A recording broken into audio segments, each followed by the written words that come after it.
Good morning, everyone. My name is Kik, the group representative of Group 3. Today, we would like to present the case of Lyft's internalization process in Nigeria. So we have Joyce, Hit, Oriyomi, Vivian, and Douglas as our team members. So our group member list will also match with the order of the presentation list here on the screen. So first of all, Joyce will have a word about Lyft's specific advantage that determined its decision on entering Nigerian market. Please, Joyce.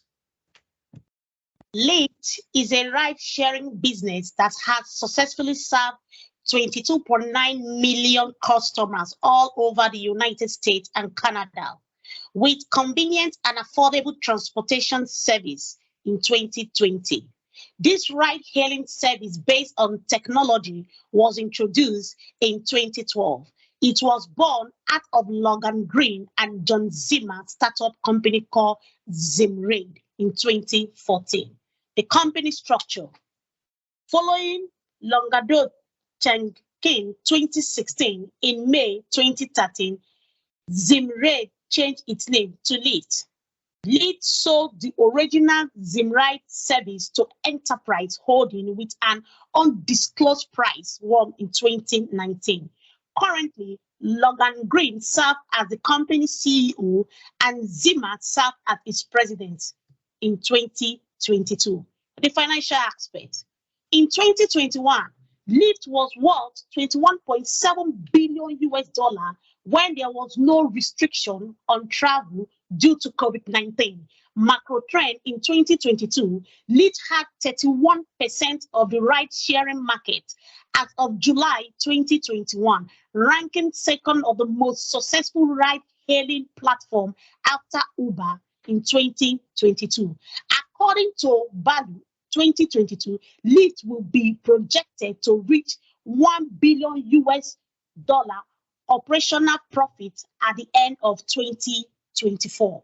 I will be focusing on the firm's specific advantage using the VRIO analysis. The VRIO framework is an analytical structure that stands for value, rarity, immutability, and organize.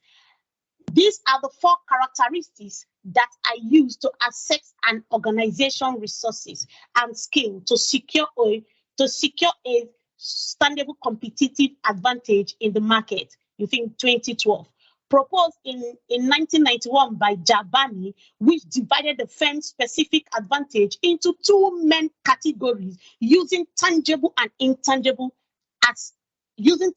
and intangible assets. So number one, the value. The concept of the first ride-sharing company created a valuable brand named Lyft. According to Williams in 2018, this was launch of a kind like Uber and Lyft, and it has eliminated most of all the local cabs all around the world.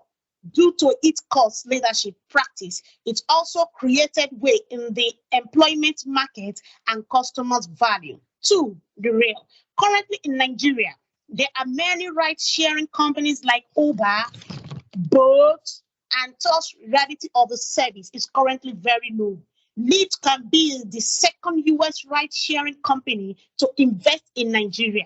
There are also other neighboring countries that can also prove to be profitable by not having any competition there yet. Number three, immutability.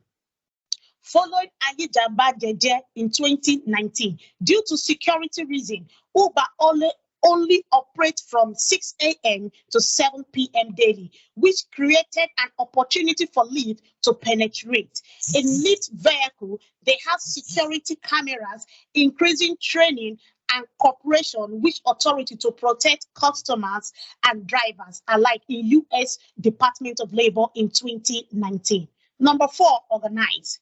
In 2018, Lyft is one of the organizations that encourage innovative ideas, a partnership with Active in creating autonomous driving industry in the future proof. Lyft advancing vision of innovation, Lyft Autonomous 2022. I'm taking the slides to Kid. Thank you.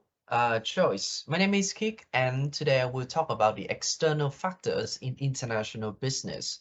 So, according to Collison, Narula, and Brockman, 2017, there are four main factors that contribute directly to the external environment in the international business context.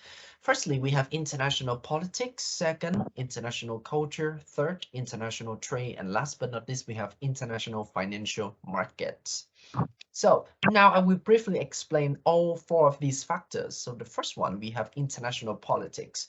So the concept of international politics is including country activities, credibility, and interest in international situation that influence to various of adopted domestic as well as foreign policies of a country.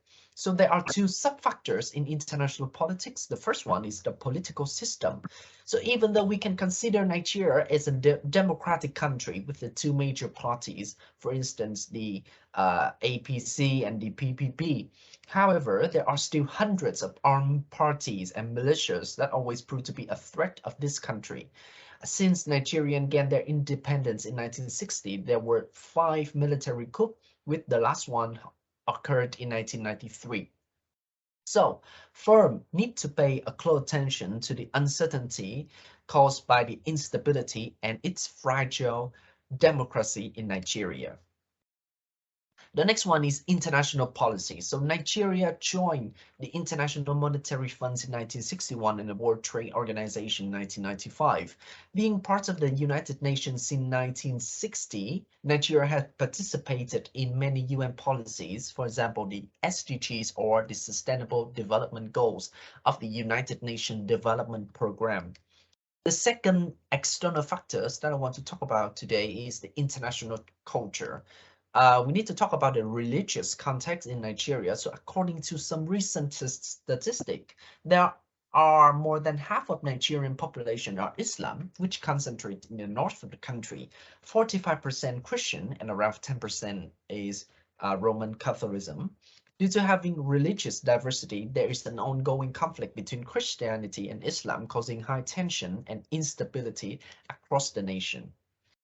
Next, I want to talk about the Hapsi cultural dimension. So basically, the dimension is a framework that used to acknowledging these differences in culture across countries and to helping firms to understanding what should need to be done in the international business context. So the cultural dimension included 6 factors: the power distance, individualism, masculinity, uncertainty avoidance, long-term orientation, and last, we have indulgence.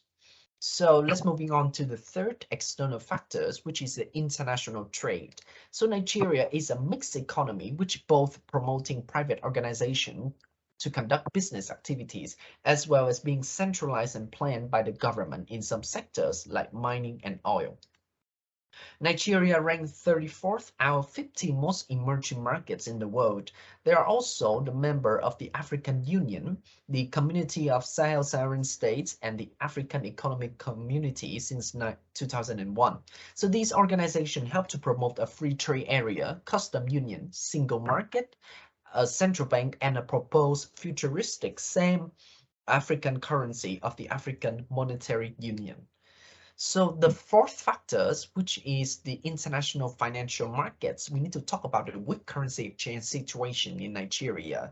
So Nigeria currently suffer an inflation rate of 20.52%. So according to Collison in 2017, there are many factors that contribute to the strong or low exchange rate. So in this situation, the depreciation of the naira, which is the Nigerian currency, is caused by the dependency on oil export and the not focusing on other sectors that causing the rising demand in imported finished goods and decreasing oil price, not to mentioning the consequences of COVID-19 and its following recession that destroyed the world economy.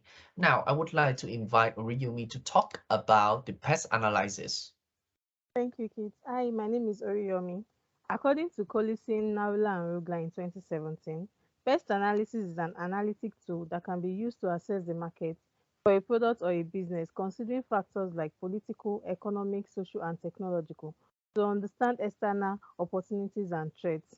Initially, Pest analysis was proposed by Hagula in 1967, which later turns into PEST 2 by including two additional factors, which are legal and environmental. So first, we have the political analysis. Nigeria practices a federal system of government where powers and responsibilities are shared among the various levels of government, according to United Nations 2022. The administration of taxes is carried out by government or agencies at various levels. On automobiles, some states and local governments are subjecting vehicles to various tests meant to be done by the central government. The Nigerian tax system faces a pack of challenges, which include the non-availability of tax statistics and multiplicity of tax. Nigeria is a federal republic with executive power exercised by the president. The president is the head of state, the head of government, and the head of a multi-party system. Currently, Nigeria is experiencing a weak economy and political instability. Constant conflicts between the government and multiple militias like Boko Haram have caused at least 350,000 deaths.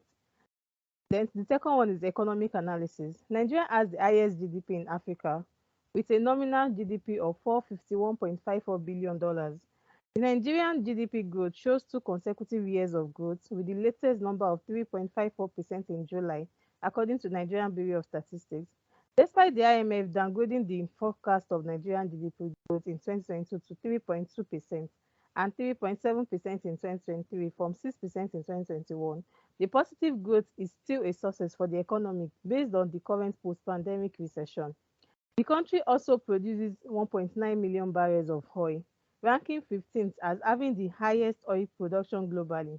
Nigeria is among one of the countries that have the lowest price of gasoline in the world, with $0.37 per litre. The estimated oil preservation of Nigeria stands at more than 37 million barrels, ranking 10th of countries having the most oil reserved in the world, according to the world meters. The third one is the social analysis. There are more than 350 tribes and hundreds of spoken languages being used in Nigeria, according to Odona 2010. There are three main tribes: Igbos, Hausas, and Yorubas, with different cultures and languages. This requires the investing company to do further research to limit misunderstanding chances when doing business in Nigeria. We have employment under social analysis. High population of working age, around 67 million people. Nigeria has high population of working age and has around 67 million people. There is always a chance to have cheap and sustainable labor. Nigeria also has a good literacy rate of 62% in 2018, according to the World Bank, and also is easy for training and enhanced labor. In conclusion, Nigeria has a good quantity and quality of potential employees. The last one is the technological analysis. According to Adekwetu in 2022, there are more than 84 million people using the internet, which is good for marketing and advertising products and services. The rise of mobile money transactions in Nigeria can benefit e-company greatly. In the first 4 months of 2022, there is 3,000% increase in digital transactions in Nigeria, reaching $311 million, according to Oluwole in 2022. I would like to invite Vivian.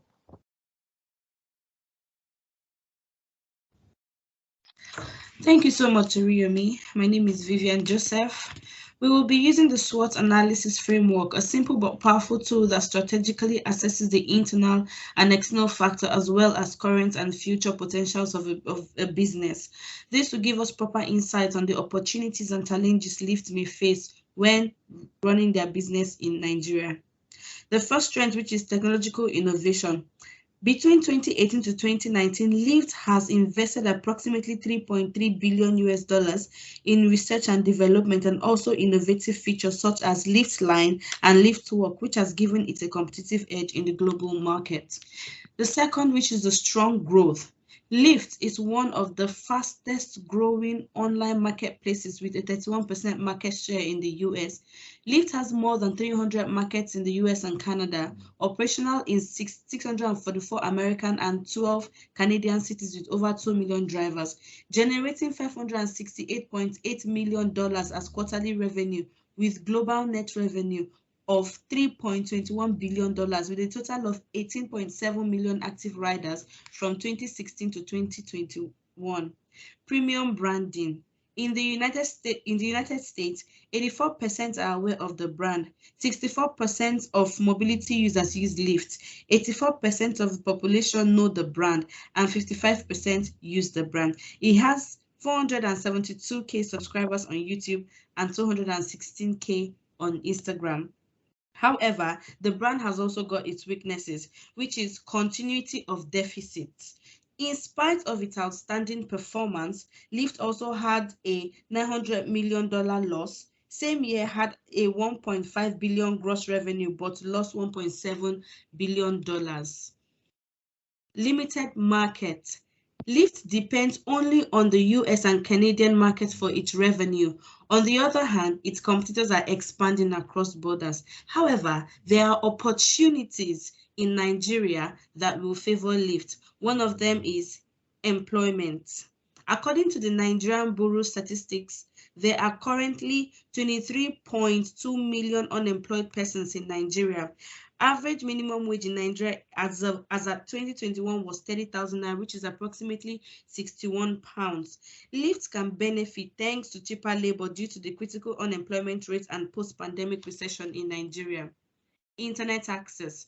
With an estimated population of 216.7 million, Nigeria has 84 million active users, which is about 38% of the population, and projected to have 117 million active users by 2027, which means that Lyft can exploit this as an opportunity to expand its market share in Nigeria.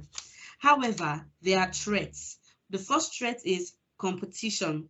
There are three significant players that dominate the Nigerian e-hailing market, which include Uber, Bolt, GIGM, and they currently hold control over the market and having 21 currently in operational. Insecurity is also a great concern among e-hailing drivers. 56.52% cited threats to life and property as top constraints, including carjacking, robberies, and drivers being murdered. Thousands of sexual assault cases have also been reported. We recommend, however, that Lyft employ a more strict documentation check, face recognition, technology, or a tampering system during sign-up to manage insecurity. Thank you so much. I'll be passing this on to Douglas. Hello, I'm Douglas, presenting on the mode of entry used by Lyft in entering the Nigerian market. Multinational enterprises have diverse modes of entering new markets. Some of these modes are the joint ventures, mergers and acquisitions, exports, and the greenfield investment. Mergers and acquisitions and joint venture mode, firms are expected to pool resources together to operate as one legal entity. But with the mergers and acquisitions mode, total or partial control of assets is transferred from the former firm to the latter firm that acquires it later on. Exports mode is less effective for Lyft since it is a service provider. It uses the greenfield investment mode because it wants total control over its operations and also to protect the intellectual property rights of the company. That is to say, total control gives it the competitive edge to compete fiercely, in turn attaining the higher market share that it aspires for.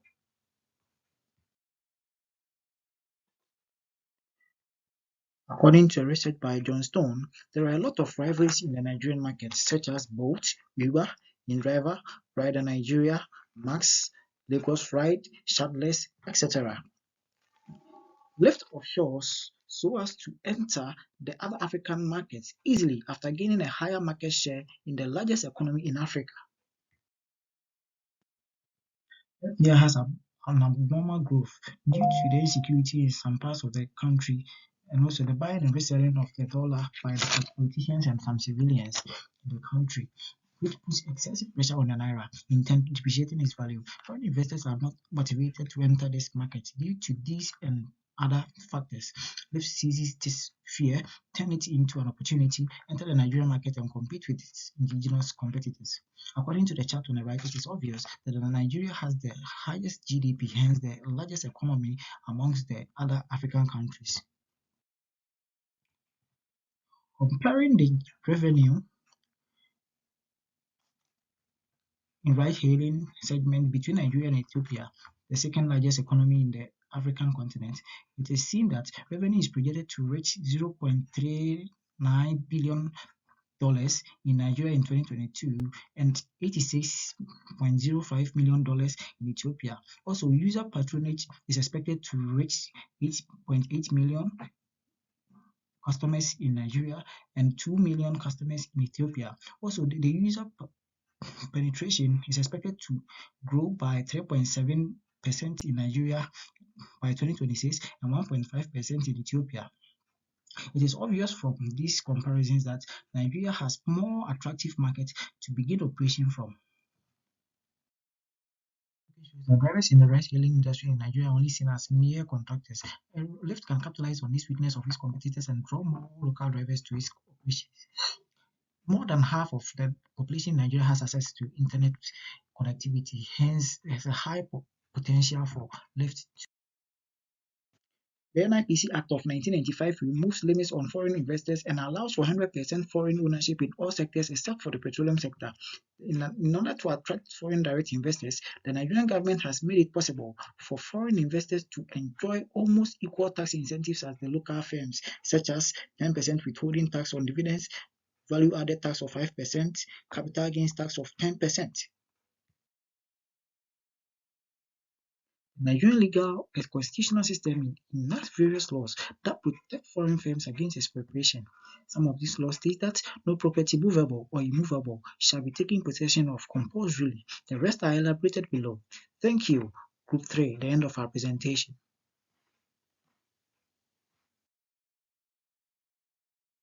All references can be found here. Thank you.